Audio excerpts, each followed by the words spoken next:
over, Eggman. Guys কেমন আছো তোমরা? আশা করি সবাই ভালো আছো।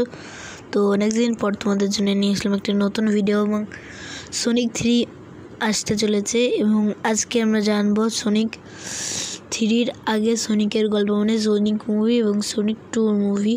তো চল শুরু করা যাক। এবং তোমরা এই ভিডিওটা আর বাংলায় পাবে না ইউটিউবে, এই কারণে অবশ্যই ভিডিওটা দেখো এবং সোনিক 3 বোঝার জন্য আমি একটি ভিডিও বানিয়েছি, ওটাও দেখতে পারো যাতে সোনিক 3 বুঝতে তোমাদের সুবিধা হবে।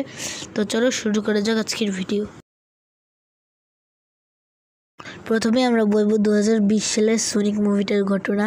তো সোনিক দ্য হেজহগের প্রথম মুভি 2020 সালে বেরোয় এবং ওই মুভিটার এক্সপ্লেনেশন অবশ্যই তোমরা দেখে আসবে, তাহলে বুঝতে পারবে।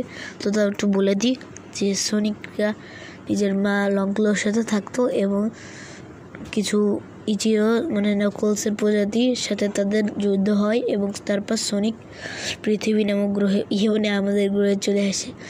যদিও তখন ভুল বোঝাবুঝির কারণে সোনিক এবং নকলসের প্রজাতির ভিতর মারামারি হয়েছিল।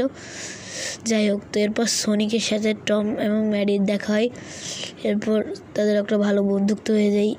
সোনিক মাশরুম প্ল্যানেটে চলে যেতে চাই এবং তার ভিতরেই তারপর হামলা করে দেয় ডক্টর এগম্যান, কিন্তু লাস্টেই সোনিক ডক্টর এগম্যানকেই মাশরুম প্ল্যানেটে পাঠিয়ে দেয়।